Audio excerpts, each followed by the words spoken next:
भाई देवेंद्र गुजर साहब। सबसे पहले मैं देश की सुरक्षा करते हुए, जिसकी वजह से हम सब लोग सुरक्षित हैं, इस मां धरती को अपने प्राण न्यौछावर करते हुए अपना बलिदान दे दिया, ऐसे नौजवान भाई देवेंद्र जी के चरणों में मैं नमन करता हूं। और उनके साथ साथ भाई उनके माता और पिता जिन्होंने ऐसे सपूत को जन्म दिया, मैं उनके चरणों में भी नमन करना चाहता हूं। और मंच पर विराजमान मेरे साथ हमारे बहुत ही पूर्व जिला प्रमुख सम्मान के योग्य श्री अली सिंह जी महुआ साहब, पूर्व प्रधान सम्मानीय तोताराम जी, हमारे सीनियर आरएस इसी धरती पर जन्म लेने वाले सम्मानीय लाखन जी, पूर्व सरपंच साहब हरवान जी गुजर साहब, सम्मानीय मान सिंह जी अड्डा सरपंच साहब, सम्मानीय राजाराम जी अड्डा, सम्मानीय मान सिंह जी सरपंच साहब वार्ड, सम्मानीय कल्याण जी सरपंच साहब, सम्मानीय मोहरपाल जी सरपंच साहब, सम्मानीय अतुल जी सरपंच साहब, कैप्टन अजय सिंह जी, सम्मानीय जय सिंह जी फौजदार कैप्टन, सम्मानीय हमारे निर्वाण सरपंच साहब कोट, कैप्टन कप्तान जी, कैप्टन रामवीर जी, कैप्टन श्रीराम फागना जी, डूंगर जी पंचायत समिति सदस्य, स्थानीय सरपंच साहब पदम जी, सम्मानीय हमारे बिहार सरपंच साहब, सम्मानीय मेजर सरपंच साहब और पूर्व हमारे जिला परिषद सदस्य रहे सम्मानीय नरोत्तम जी अड्डा, सम्मानीय बलराम जी कामर साहब, सम्मानीय सियाराम जी बदनपुर, संजय जी खेड़ला, लाखन जी सरपंच साहब बड़ेगाम, केशव कमांडो जी, टीकम जी, अतर सिंह जी जो हमारे मंच का संचालन कर रहे हैं, सभी हमारे इस पर मंच पर बैठे हैं, समस्त मंचासीन, और सबसे महत्वपूर्ण जो हमारे जो शहीद के पिता हैं, जो मैंने पहले नाम लिया, सम्मानीय हमारे सूबेदार प्रताप जी, सभी सामने बैठे हैं।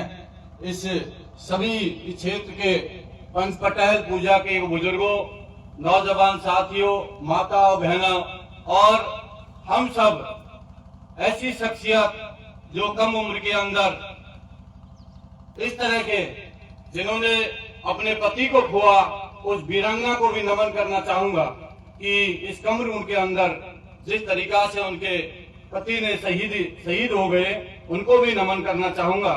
साथियों, आज हम सब लोग सुरक्षित हैं, चाहे देश के सबसे बड़ा लोकतंत्र लोकसभा हो, चाहे विधानसभा हो, चाहे सीमा हो, सबका सुरक्षा ये हमारे जितने भी सैनिक होते हैं, इनकी वजह से हम लोग जो रात को सोते हैं, इनकी वजह से सोते हैं।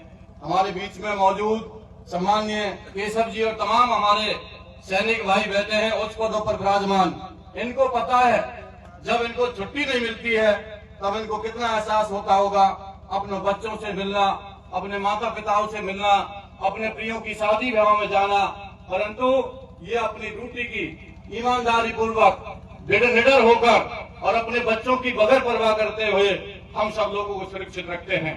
ऐसे शख्सियत जो इस पूरे वर्ल्ड के अंदर जो भारत की सेना है, उस सेना को एक ख्याति प्राप्त है और भारत की सेना से पूरे वर्ल्ड की थर-थर कांपता है, ऐसी महान हमारी यहाँ भारत की सेना है। साथियों, मैं जिस दिन हमारे शहीद देवेंद्र हुए, मैं उस दिन भी यहाँ पर आया था। मैंने यहाँ पर जो गमगीन माहौल देखा, तमाम शख्सियत यहाँ पर बैठी हैं, बिल्कुल सब लोगों के आंखों नम थी, सब लोगों के चेहरे उदास थे, सब लोग सोच रहे थे कि क्या है मेरा, जिस परिवार से जिसका बेटा चला जाता है और जिस पत्नी का पति चला जाता है, जिस माता पिता का बेटा चला जाता है, उसके दिल पे क्या बीतती है। आप सोचो और समझो, जिस नौजवान ने अपने देश की रक्षा के लिए बलिदान दे दिया है, मैं इतना ही कहना चाहता हूं, वो बहुत बड़ा योगदान है। मैं नमन करना चाहूंगा इस ज्ञानी के नंगला की भूमि को कि जिन्होंने इस सपुत्र को जन्म दिया और उन्होंने पूरे देश और हिंदुस्तान के अंदर अपना नाम रोशन किया। और तमाम हमारे जो फौजी भाई हैं, जो हमारे उच्च पदों पर बैठे हैं, मैं उनसे भी कहना चाहूंगा कि वो भी प्रेरणा, जो आने वाली पीढ़ी है उनको प्रेरणा दें।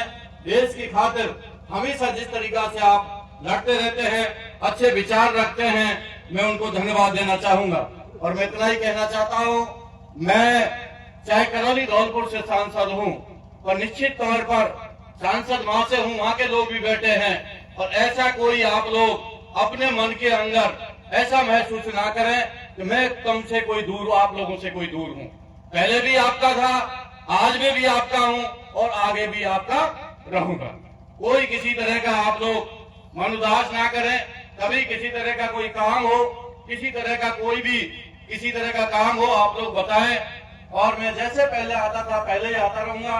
और आज मुझे थोड़ा सा लेट इसलिए हो गया, आज कोहरा बहुत था, दिल्ली से चल के आया, कोहरा बहुत था आज वहां पर। जो मैं मुंबई एक्सप्रेस से आया, बीच में गाड़ी खड़ी करनी पड़ी किसी रेस्टोरेंट पे, वहां खड़ी करके तब मैं यहाँ बीच में पहुंचा। अभी मुझे दिल्ली जाना है। ये कार्यक्रम 31 को होना था, पर पार्लियामेंट कल हमारी चल रही थी, इसलिए थोड़ा मेरी अनुपस्थिति रहती। और मैं नहीं चाहता कि शहीद के मूर्ति के अनावरण में मैं अनुपस्थित रह पाता। वो मेरा थोड़ा सा, मेरे अपने आप को थोड़ा सा मैं अनफील सोच रहा था। मैंने इनके पिताजी से निवेदन किया और इन्होंने 30 तारीख का ये प्रोग्राम शहीद का अनावरण का रखा। और ये हमारे लिए आज का दिन बहुत गौरवशाली दिन है और व्यक्तिगत मेरे लिए बहुत महत्वपूर्ण दिन है। ऐसे महान शख्सियत का मुझे यहाँ आने का मौका मिला। और मैं फिर आप लोगों से निवेदन करना चाहता हूँ, जो काम हम लोगों ने किए वो तो किए ही हैं, और मैं चाहता हूँ आगे भी इस क्षेत्र का विकास होना चाहिए। कई बार मेरे मन के अंदर पीड़ा होती है कि मैं सांसद करौली धौलपुर से बन गया, मैं तो सांसद बन गया, 5 साल उस लोकतंत्र के मंदिर में रहूंगा और सेवा करता रहूंगा। और कई बार मन में पीड़ा होती है, इस क्षेत्र को कई बार मुझे दुख के दुख आता है, ये क्षेत्र नहीं घिसड़ना चाहिए। ये क्षेत्र जैसे मैंने आगे बढ़ाया है, जैसे मैंने दिन रात मेहनत करके इसको सींचा है, ये ऐसे ही आगे बढ़ता रहना चाहिए। और जो सहयोग मेरे से बन पड़ेगा उतना सहयोग मैं करने के लिए तैयार हूँ। और चिंता मत करना, विकास के अंदर आपको कोई किसी तरह की परेशानी हो, कहीं कोई फंड वंड की दिक्कत हो या कहीं कोई ओटे की देने की जरूरत हो, तो उसमें भी मैं पीछे नहीं हटूंगा। कहीं ना कहीं से मैं विधायक नहीं हूँ और आपकी व्यवस्था जरूर कराऊंगा, क्योंकि आपसे मेरा अंतरात्मा का लगाव है। और चाहे मैं विधायक रहूंगा न रहूं, आपसे लगाव हमेशा मेरा आपसे लगाव रहेगा। पुनः मैं एक बार सभी जनता को धन्यवाद देना चाहता हूं। तमाम दूर दराज से पधारे हैं, यहाँ पर जो शहीद की मूर्ति के अनावरण में आके आपने जो आहुति दी है, मंच का मैं आभार प्रकट करना चाहता हूं। मेरे को बुला के यहाँ के मान सम्मान किया, उसके लिए भी धन्यवाद करना चाहता हूं। और एक मन की भावना है वो भी कि मैं कहना चाहता हूं कि इस स्कूल ज्ञानी नंगला का जो स्कूल का नामकरण है, ये शहीद देवेंद्र सिंह जी के नाम से होना चाहिए, जो अभी तक नहीं हो पाया है। एसडीएम साहब आप प्रशासनिक अधिकारी हैं, दीपक गर्ग यहाँ पर एसडीएम लग रहा है, मैं भी बोलूंगा, आप भी बोलना, इसका नाम शहीद देवेंद्र जी के नाम से हो, क्योंकि ये हमारे प्रावधान है। हमारी राज्य सरकार ने एक आदेश निकाला है, उस आदेश के अंदर प्रावधान है, जहाँ व्यक्ति कोई शहीद होता है, बलिदान होता है, और उसका नाम और ख्याति के लिए, उसके सम्मान के खातिर, वो देश के लिए हमारे बलिदान दिए उसके खातिर, उसका जहाँ पर पैतृक गांव होता है, तो उस पैतृक गांव का स्कूल भी यहाँ पर उसका नामकरण होना चाहिए। और मैं इतना कहना चाहता हूँ, क्योंकि इस एरिया में कोई कॉलेज तो है नहीं, और ये कॉलेज है तो वो देवनारायण भगवान के नाम से है, इसलिए मैं इतना जरूर कहना चाहता हूँ कि ये स्कूल तो इनके नाम से होना ही चाहिए, क्योंकि उनका नाम हमेशा इस अजर अमर वहाँ रहेगा। और जितना मेरे पे बन सकेगा मैं वहाँ के अधिकारियों से बात करूंगा, हो सकता है मुख्यमंत्री जी को भी चिट्ठी लिखूंगा, जिससे इसका स्कूल शहीद देवेंद्र सिंह नाम से हो, जो सीनियर स्कूल आपका ज्ञानी के नंगला का जो स्कूल है। इन्हीं बातों को कहते हुए मैं अपनी बारी को विराम देता हूँ। और मेरे मन में एक भावना है और एक बहुत बड़ी सौगात, आज मैं घोषणा भी नहीं करूंगा, मैं विपक्ष में हूँ, क्योंकि विपक्ष के नाते होते हुए मैं ज्यादा कह नहीं सकता। और नहरे की जनता के लिए, क्षेत्र के लिए एक बहुत बड़ा तोहफा मिलने जा रहा है। जब काम हो जाएगा, घोषणा हो जाएगा, तब मैं बात करूंगा, फिर दोबारा बात नहीं करूंगा। राज्य सरकार का काम नहीं है, वो केंद्र सरकार का काम है। एक बहुत बड़ा तोहफा हमारे वैर भुसावर बयाना के लिए मिलेगा, और वो ऐसा तोहफा मिलेगा कि दुनिया याद करेगी। क्योंकि सड़कों के क्षेत्र में जैसा नाम जैसा कह रहे थे, पूर्वी राजस्थान में जो काम हुआ है, तो चिंता मत करिए प्रमुख साहब, आपको भी उस लाइन में हम लोग जोड़ेंगे, और ऐसा काम फिर दोबारा एक ऐसा बड़ा काम होगा। मैंने वहाँ गाजीपुर में भी कही थी, और आज भी फिर भी कह रहा हूँ, महुआ को हम लोग जोड़ेंगे, और साथ में वैर भुसावर बयाना भी जुड़ेगा, वो भी जुड़ेगा। बहुत बड़ा काम होगा, और ऐसा काम होगा हमारे लिए वो तहे जिंदगी तक याद रहेगा।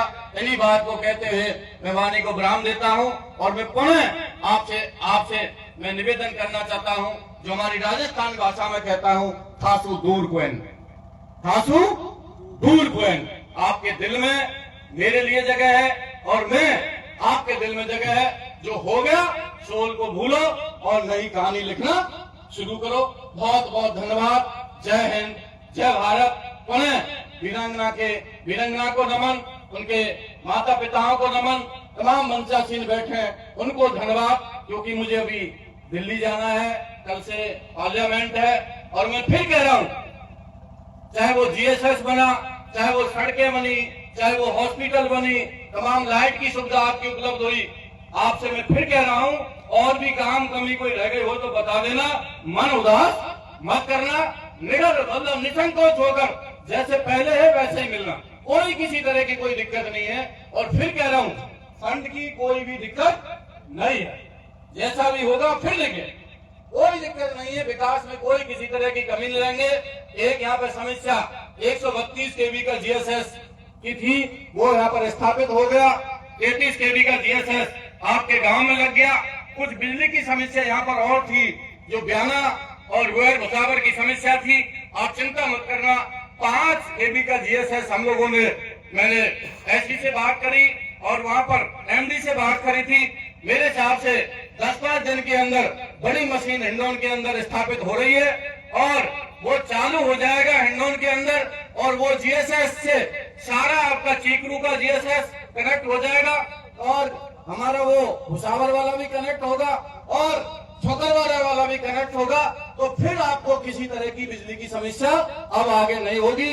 5-4 दिन में वो मेरे हिसाब से चालू हो जाएगा। हिंडौन में पहले 4 का था, अब 5 का हो गया। बड़ी मशीन आ गई है, बहुत काफी बड़ी मशीन है, वो उसकी समस्या दूर हो जाएगी। पुनः आपका बहुत बहुत धन्यवाद। तमाम गांववासी और तमाम दूर लोग से पधारे, उनका मैं कृतज्ञ आभारी। धन्यवाद, नमस्कार। आमंत्रित कर रहा हूँ कैप्टन भावना जी हमारे बीच में आए। समझ